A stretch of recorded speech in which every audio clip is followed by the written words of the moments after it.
Big boss मराठीमुळे अभिनेत्री जान्हवी किल्लेकर घराघरात पोहोचली. जान्हवीने साकारलेली प्रत्येक भूमिका प्रेक्षकांना खूप आवडली. अनेक मालिकांमध्ये उत्तम अभिनय साकारत तिने प्रेक्षकांचं मन जिंकले. मात्र लग्नानंतर एक काळ असा होता जेव्हा जान्हवी अगदी घरात साड्या नेसून घरातली कामं करायची. याचा खुलासा स्वतः जान्हवीने सुमन म्युझिक मराठी या यूट्यूब चॅनेलला दिलेल्या मुलाखतीत केलाय. ती म्हणाली की मी अगदी मिडल क्लास म्हणजे फक्त आपलं घर चालेल एवढंच माझे बाबा पैसे कमवायचे अशा घरातून आली आणि त्यानंतर लग्न झालं.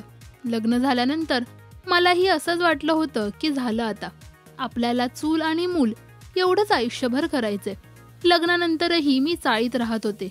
माझ्या सासऱ्यांना वेस्टर्न कपडे कधीच आवडले नाहीत. मी लग्नाची 7 वर्ष फक्त साडी नेसली. हातात हिरव्या बांगड्या आणि टिकली हे माझं आयुष्य होतं. त्या साड्या पण अगदी गलिच्छ. कामवाल्या बायका कशा असतात तसंच माझं आयुष्य होतं. त्यानंतर मी आता स्वतःला खूप बदललंय असा खुलासा जान्हवीने केलाय.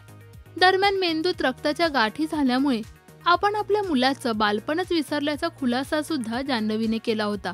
तर यावर सुरू असणाऱ्या औषधांचा काही परिणाम झाल्यामुळे अनेक गोष्टी आपल्या लक्षातच नाहीयेत असंही जान्हवीने म्हटले. एवढंच नाही तर आपल्या मुलाच्या म्हणजेच ईशानच्या सुद्धा बालपणीच्या कोणत्याच गोष्टी आता आपल्याला आठवत नाही असाही खुलासा तिने केलाय.